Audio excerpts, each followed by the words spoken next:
संसद का बजट सत्र बुधवार 31 जनवरी को शुरू हुआ। सत्र की शुरुआत राष्ट्रपति द्रौपदी मुर्मू के अभिभाषण के साथ हुआ। ये नए संसद भवन में उनका पहला संबोधन था। राष्ट्रपति ने राम मंदिर से लेकर आर्टिकल 370 तक का जिक्र किया। उन्होंने कहा कि राम मंदिर की आकांक्षा सदियों से थी, जो इस साल पूरी हुई। सत्र की शुरुआत से पहले प्रधानमंत्री नरेंद्र मोदी ने संसद के बाहर मीडिया को संबोधित किया। उन्होंने कहा कि अनादत हुड़ंग करना जिनका स्वभाव बन गया है, उम्मीद है मौजूदा संसद के आखिरी सेशन में ऐसे सांसद आत्मनिरीक्षण करेंगे। प्रधानमंत्री ने अपने भाषण के आखिरी में कहा, राम राम। वहीं संसद का बजट सत्र 31 जनवरी से 9 फरवरी तक होगा।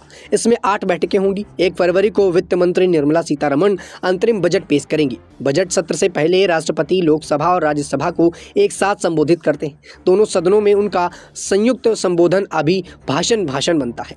वहीं सत्र से पहले पीएम ने कहा कि सांसदों को सोचना चाहिए कि आखिरी 10 साल में उन्होंने क्या किया।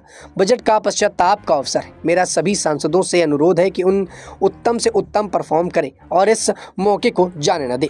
वहीं राष्ट्रपति ने कहा कि बीता 1 साल भारत के लिए ऐतिहासिक उपलब्धियों से भरा है। उन्होंने सांसदों को महिला आरक्षण कानून बनाने के लिए बधाई दी।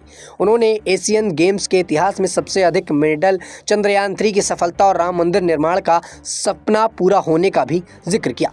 बता दें कि राष्ट्रपति द्रौपदी मुर्मू ने जैसे ही राम मंदिर का जिक्र किया, मौजूदा सांसदों ने मेज थपथपाई और बधाई दी। उन्होंने कहा कि राम मंदिर की आकांक्षाएं सदियों से थी, जो इस साल पूरी होती हुई नजर आई।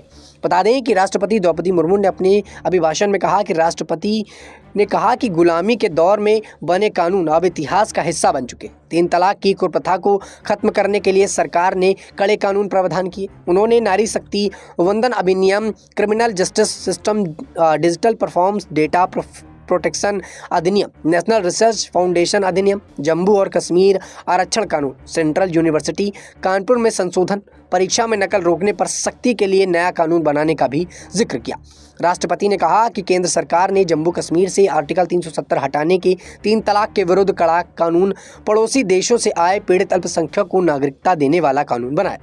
राष्ट्रपति द्रौपदी मुर्मू ने आगे कहा कि सरकार ने 1 रैंक 1 पेंशन को भी लागू किया, जिसका इंतजार 4 दशकों से था। OROP लागू होने के बाद अब तक पूर्व सैनिकों को लगभग 1 लाख रुपए मिल चुके हैं। भारतीय सेना में पहली बार chief justice of defence staff की नियुक्ति भी हुई।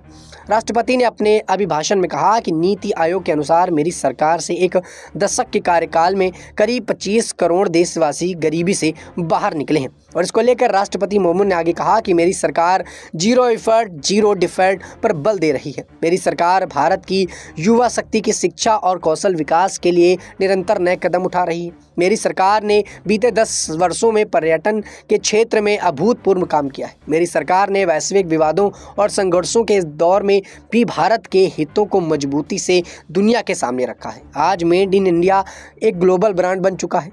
वहीं राष्ट्रपति मुर्मू ने कहा कि मेरी सरकार ने ऐसे क्षेत्र के पहले भी कई बार विकास से जोड़ा है, जो दशकों तक उपेक्षित रहा। हमारी सीमाओं से सटे गांव को अंतिम गांव कहा जाता था। मेरी सरकार ने उन्हें देश का पहला गांव बना दिया।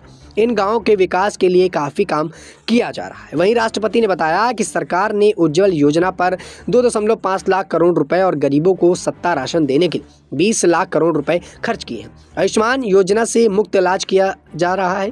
11 करोड़ घरों को पहली बार नल से जल योजना से जोड़ा गया। किडनी मरीजों के डायलिसिस की सुविधा दी गई। LED बल्ब से बिजली के बिल में बचत लाने की कोशिश की गई। योजनाओं को तेजी से पूरा करने का लक्ष्य रखा गया। बीते साल ने 2 बड़े युद्ध देखे। वैश्विक संकट के बावजूद देश में महंगाई नहीं बढ़ने दी। गरीबों और मध्य वर्ग के रास्ते में हवाई टिकट भी मिल रहे हैं। ऐसे तमाम बयानों को राष्ट्रपति मुर्मू ने यहाँ पर दिया और ऐसे में इन बयानों को लेकर चर्चा लगातार तेज है। जिस तरह उन्होंने 370 को लेकर बयान दिया, जिस तरह से उन्होंने यहाँ पर 3 तलाक को लेकर बयान दिया, जिससे यह साबित होता है कि कहीं ना कहीं बीजेपी पार्टी की जो सरकार काम कर रही थी वह अब यहाँ पर सफलतापूर्वक दिखाई दे रही है। इस पूरे मुद्दे पर दर्शकों आप क्या राय रखते हैं, कमेंट सेक्शन में हमें जरूर बताइए। धन्यवाद।